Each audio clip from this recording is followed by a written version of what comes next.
part of the present century. Market hunting, deep making, guiding had been a family occupation since the first Corwin hunting camp was started in 1861. Captain Wilbur R. Corwin became a legendary bayman and often told stories of killing a lot of birds, 240 ducks in one day. So that's the Corwin family. The Corwin, see if I can yank this out. The Corwin family leased this whole piece of property from Brookhaven Town from about 1860 to 1922. Now, anybody out here from Pattasquash, like Gary and them, if you look at what's left there today, there's not much. But anyway, this dated about 1900, and this was on a tablecloth in the Wilbur Corwin hunting shack. And Buddy, when they took the stuff out, Buddy took this up and rolled it up.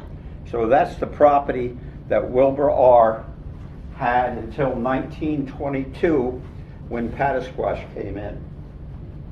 I'm going to set this over here. Now, the Wilbur R. people would come out to hunt with him. They'd come to Bellport and they would take a ferry over to their hunting shack, which I have a picture here of the hunting shack is up here, and here, that's all Wilbur's shack.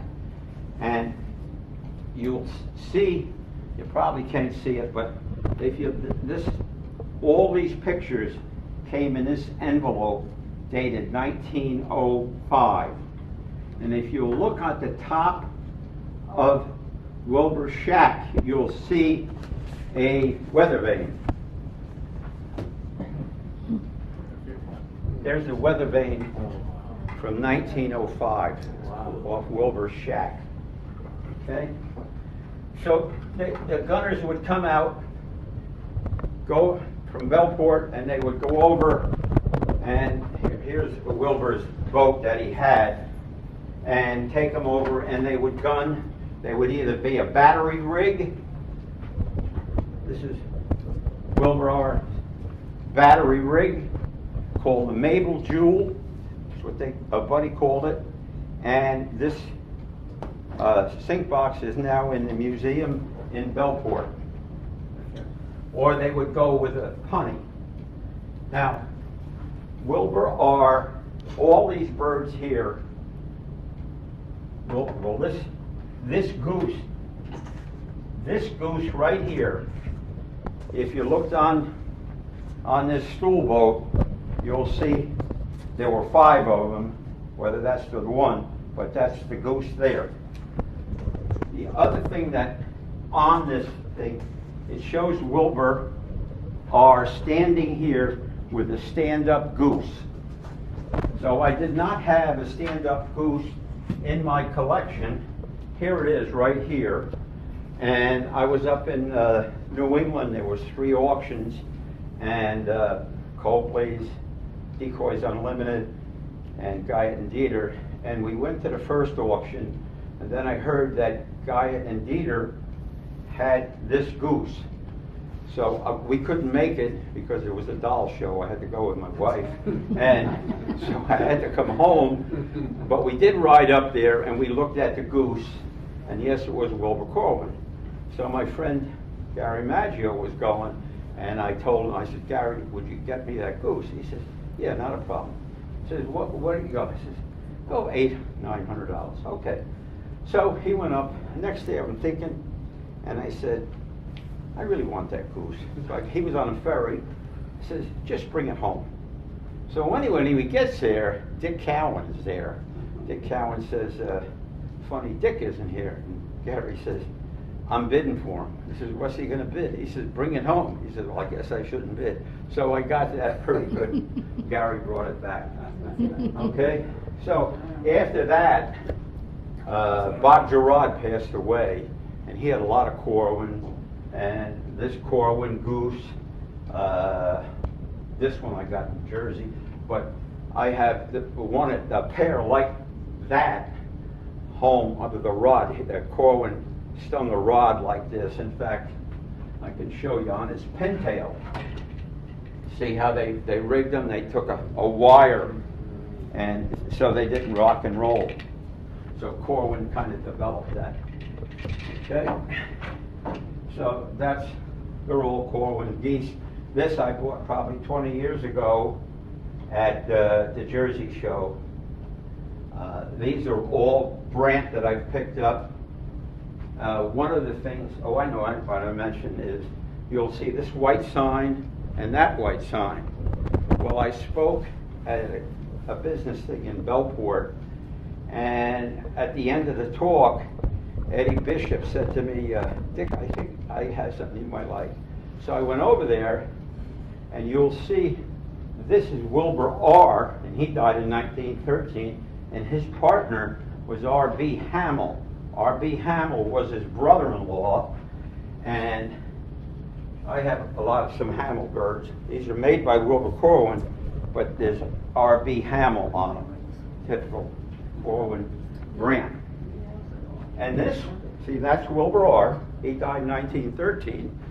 That sign, I spoke at the Historical Society. You were there. Yes. And Bobby Lyons, after the thing, he says, I got something you might have.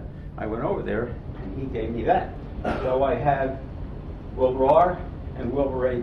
No trespassing signs, which is kind of nice for my collection. Now, these black duck, a lot of them have Dan Petty on them. Now, like the one Roger had. Dan Petty was the first sheriff in Suffolk County, and he hunted before Wilbur R. He was like about 1840 or so. And I have a picture of Dan Petty. This is a picture of Dan Petty, probably has a date on there somewhere. 1873. So these are all Wilbur R. black duck. That's a Wilbur R. Brant. And these are a pair of Wilbur R. mergansers, and Wilbur A. repainted them. And I think they have Dan Petty on them, I'm pretty sure. Yeah, it has Dan Petty. Any bird that you ever see with a number on it is when Paddisquash came in 1922. What happened is the Corwins had it, and then a group called anti-duskers went to the town of Brookhaven and said it wasn't right that one person rented all this property in Belport Bay.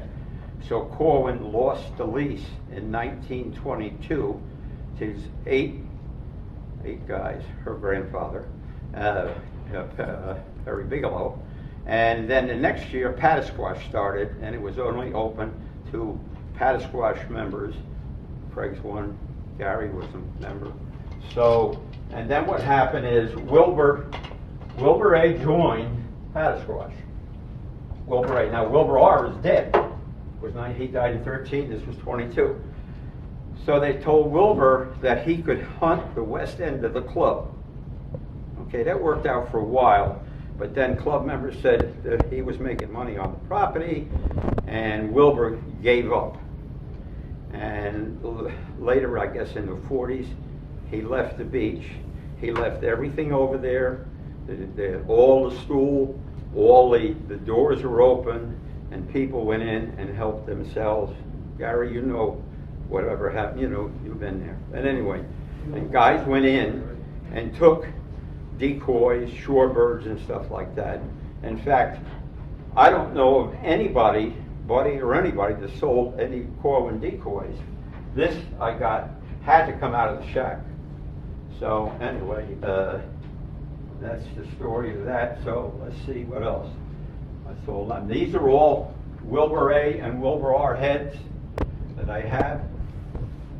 The other thing that I want to show you is, guys would go out on the ice and rig an air hole. Now, I recently found this picture of Wilbur R. going out to go out, they lay alongside of an air hole on the ice, And the reason I know he's going gunning, he's all dressed in white. And they would drop the sail, lay it along the boat, and gun. Now, if you were going to go down and you were going to just ride in a scooter, you'd wear something bright. If you fell in, they could find you. So that's why I know Wilbur R. is going out on the bay. Now I have this pair of whistlers, which are there, and they're really nice. And here is a redhead, I call them scooter decoys, and it has WRC on it. And this was Ducks Unlimited 20th Annual Eastern Suffolk with this. Okay, so that takes care of Wilbur R. And Wilbur R., see something really neat. Wilbur R. painted this. It's an oil painting. And if you look at the hunters and you look at their outfit, it's, you know, it's turn of the century, had to be before 1913. Well, Wilbur R. painted that.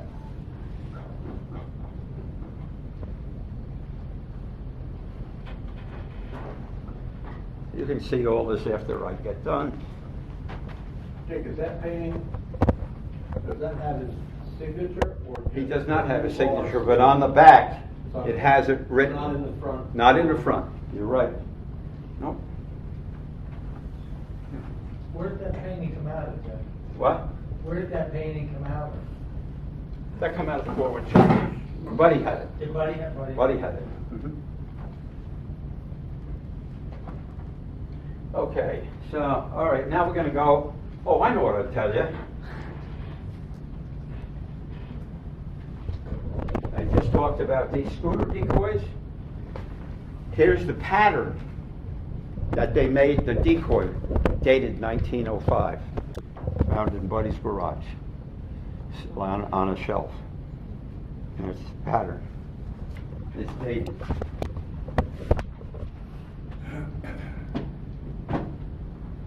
Wilbur A. That's a pretty barrel top. This bird with Wilbur R. and it was donated to Patasquash Annual Dinner by Buddy. And I didn't win it, but it's an old bird. He said it was a Corwin. I disagree with him. I thought it was an Ackley. Yeah, And an anyway, the guy that won it, I bought it off him, Toddy Engelhard. Anyway, let's see.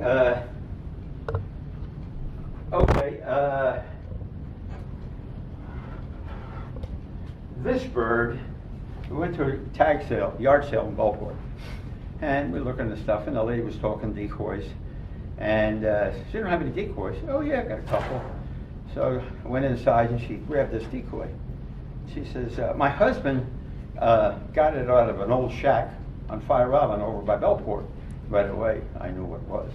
She said, you want to sell it? Yeah, so I bought it. I brought it home. And I said, that's the ugliest thing I've ever seen. It is ugly. So Dick Cowan would stop and talk to me. So as soon as he came in the house, he said, where'd you get that? I said, I got it in tag sale. It's a piece of crap. I said, I think I'm going to sell it. He said, it's good. I said, you got to be kidding me. He says, no. He says, it's, who do you think it is, Gary? Lester Home. And so I kept it. So I go to Chicago. I go into one of the rooms up on the shelf. I look and there it is. I said, oh, that's nice. So I said to the guy, I said, what can you tell me? He says, the Long Island. I said, oh, that's good. I can look at it. I take it down, looked at it, and I said, $2,600. I said, it's nice, but not that nice. So I put it back up on the shelf. And somebody from the club bought it. Later I seen them with it. Anyway, Bill Powell used to be in our club and some of the old timers would know. And he comes in one day in the meeting and he says, I got something you want to look at. So he said, here's a Wilbur Corwin. I looked at it, I said, that's a Wilbur Corwin wannabe. What do you mean? I said, there were 25 of these, and Wilbur painted them all for Liz Sedam, who was branded on it, and I hunted with him, and then had to be repainted. Now, my brother's wife worked with Wilbur for quite a few years, Renee. And this, so I said, my brother's wife painted them. There was 24 of them. So he says, really? I says, if you want to see a Wilbur Corwin, this is a Wilbur Corwin. I mean, you can see the difference and stuff, you know, but that's Wilbur Corwin repainted one of Wilbur's R's.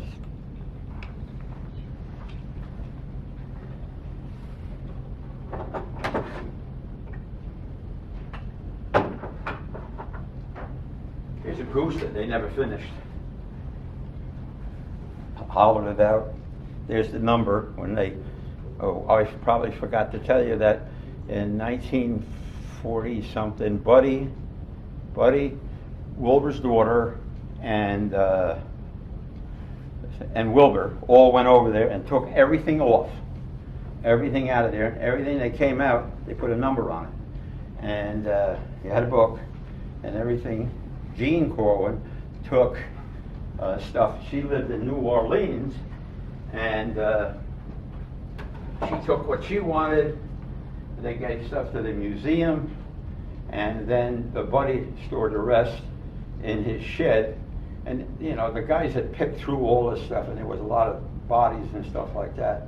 So that's, if you see a decoy with a number like that, you know it came from Corwin. And Wilbur, Tim Seeger is at Ohio, and now a doctor walks in, and he has a Wilbur Corwin curlew, and he has all the literature. In fact, I think I have it all here somewhere. Here, about the Corwins and about how Wilbur did this. So what happened was, Jean went back to New Orleans. She was a nurse, and I guess she worked for a doctor, and she gave this to the doctor, and the doctor brought it in and showed it to Tim. Tim says, I know where that ought to go. So anyway, he brought it back to me, and so bottom line, the story on it, it's all written out, is that he was hunting, Wilbur A. was hunting, and this curlew was going along, and a hawk was after it, and he shot at the hawk and killed the curlew. So he took the curlew home, and he made a curlew. So that's this, and this really, I mean, Wilbur did a beautiful job. Well, I'll go back on something else. Now here's the cormorant. You're going to say, what do you got a cormorant for? About 1949 or so, Buddy Corwin decided that the cormorants were not protected, and he asked Wilbur to make him 12 cormorant decoys. So Wilbur A. made the decoys, and they went down on John, we call John Boyle, this is sandbar, and they rigged out, dug in a hole, and shot the cormorant, and the cormorant drifted all the way down to Smith Shore. And then some tree huggers or do-gooders found them, and that was the end of the cormorant shooting. So I got this cormorant, and there was a cormorant decoy in Guyot and Dieter in Ohio, which I didn't go, Chicago. So I asked Tim, would you buy me the cormorant? Not a problem. So I get a call, he says, I got your cormorant. I says, good. So when he gets home, I got good news and I got bad news. I says, well, what happened? He says, I got the cormorant, but his cormorant is between Chicago and Long Island. We put it on the roof of the car, and you don't have a cormorant. Okay? So, okay, I was going to, you know, Craig has a bird like this. Buddy didn't give me this. This bird, when we were 14 years old, Mr. Rankins took us, 4 of us from Bellport, into the sportsman show. And we went into the sportsman show, and on the wall there was 20 or 30 birds all painted. So I got in line. And, you know, my father hunted, my brother hunted, so we knew stuff. So I got in line, and I identified 29 out of the 30. And the guy says to me, you know why you didn't identify that? I said, no. He says, the Labrador duck. He says, it's been extinct since 1922. So anyway, he took my name, and he, so I get the free subscription. And next morning, getting ready to go to school, knocked at the door. It was Wilbur Corwin. Wilbur Corwin says, I want to thank you for putting Bellport on the map. What do you mean? He said, you made the New York Times. I said, what? Yeah. They said this young kid came in and identified all these birds, and they wrote all about it, about how a 14-year-old did it, and he handed me this Decoy, which is identical to his, and I told this in one of my talks, and one of the guys out in the hall, or in the audience, looked it up on the computer and found the article. So this rig was a rig of about 20 that Wilbur R. sold to Maryland, to a guy down there, Rogers, and when he passed away, he got called up, and Wilbur A. was alive, and Wilbur A. bought them all back. So that bird you used was in Maryland like this too, and Wilbur R. made it.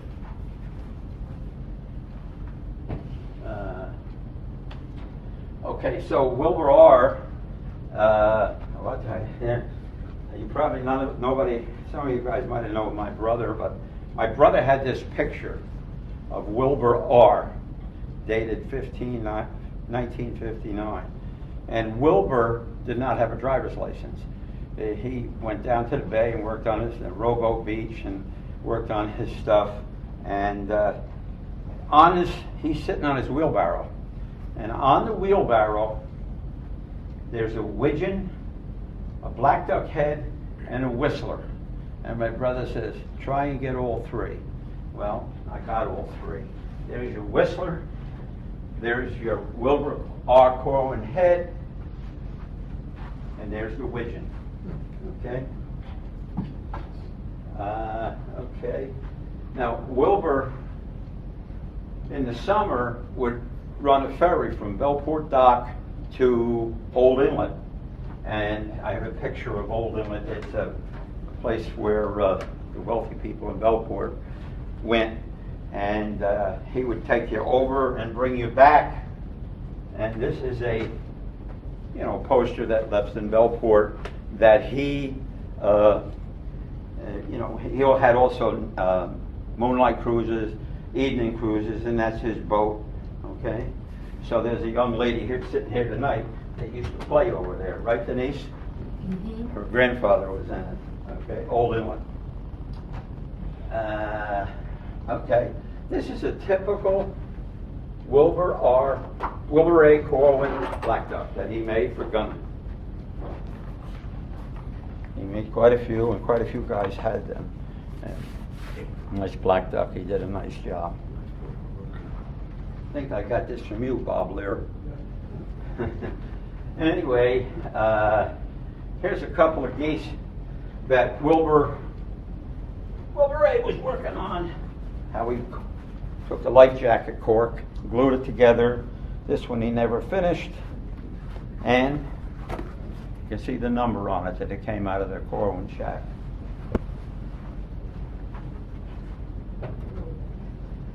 And here's the finished one.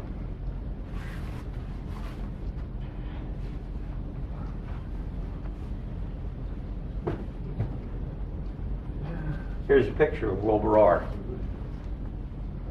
I'm sorry, Wilbur A. Wilbur A. He died in 1963. And here's a painting of Wilbur A. Corwin of a pair of mergansers. And on the back, it has like a poem that tells about how the mergansers are fishy and stuff like that. It's quite lengthy, and how most people threw them away. And when we hunted as a kid, my father said, if you shoot them, we eat them. So we didn't eat the mergansers, so we never shot mergansers. This is Wilbur A. And this is a picture of a layout rig. Now, this was done by Wilbur A. Corwin. And what happened is a group of guys from Patchogue went down into East Moriches, and I'm trying to think of, Ted, what's the name? Mazary's Point, and rigged off there. Now, Mazary was very wealthy, and he didn't like that. So a big heated display went on with the town of Brookhaven, and the town of Brookhaven does not know what a open bay rig looked like. So he drew this, and it shows the boat and everything. And this was from Donald, it says on here, I think from Donald, property of Donald Shaw, Bellport, Long Island. And this is when it says down here, Wilbur A. Corwin, 1953. Now, Wilbur, I bought all the Donald stuff, so that's kind of neat. So what happened to the, did they stop them from gunning? Or? Yeah, not allowed to lay at open bay because it's too close down there to the shore.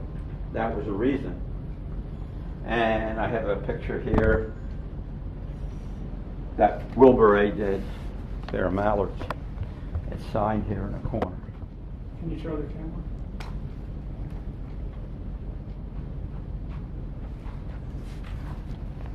So that's kind of, let's see, what did I forget, Betty Ann? Oh, I know what I forgot. I know. This was in really a bad shape.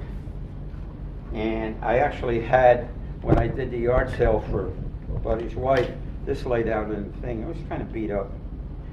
And underneath it was marked Osborne. So if a lot of the, I don't know, guys that know-it-alls and everything said that Osborne never made any decoys. They were made by Verity. Well, here's a pattern, and I have the pattern home that's painted that Wilbur R. made of this bird in 1905. So that tells me that the Osborne made decoys. This is an Osborne. There was a pair in the auction this last weekend.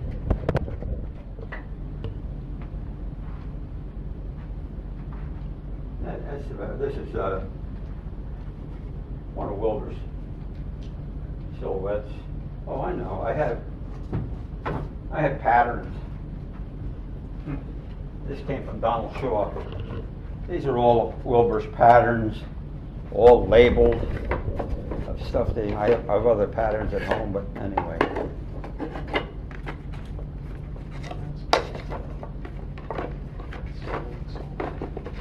Look at that head. Isn't that neat?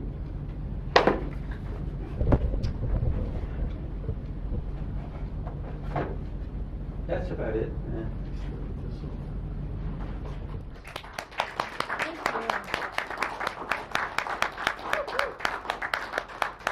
Have any questions or anything that I can help you with? I'm more than happy. If you find a bird you think, oh, I know. Wait a minute. Who was it? He's not done. Who was talking about John T. Corwin? Yes. You were. Denise. Found that in the flea market. John T. Corwin. That's Wilbur R.'s brother, Yes, right? captain. Captain. Captain. Sorry. He was captain. He even rode around on his bicycle in his full captain's outfit with the hat and the button-down jacket and everything. But these heads that Wilbur R. made, unbelievable. Denise, what year would that be, the bicycle about? 1910, 1909, 1914. I actually have some articles that my grandfather wrote reminiscing about the times, and there's some really funny articles. So I'll probably make copies of them, so maybe read some of them at the next meeting or one of the meetings. But yes, it was very interesting. Well, the reason I know so much about Corwin, I gunned since high school with Buddy Corwin, who was Wilbur R.'s grandson. I also hunted with her grandfather, Perry. Perry was funny. He was kind of, he wasn't like, what would I say? He was upper class, and Very proper. he would not eat. You're sitting in a scooter lane, and you're eating and doing. At 12 o'clock, when you heard the siren go, he'd take his backrest and put it there, put a napkin out, and he'd have lunch. That's how Perry would hunt. Napkin, Right. silverware sometimes. Oh, yeah. Go over there, yeah. Dick, Yes, sir. you had a story about Conan? The Gene decoy Connect?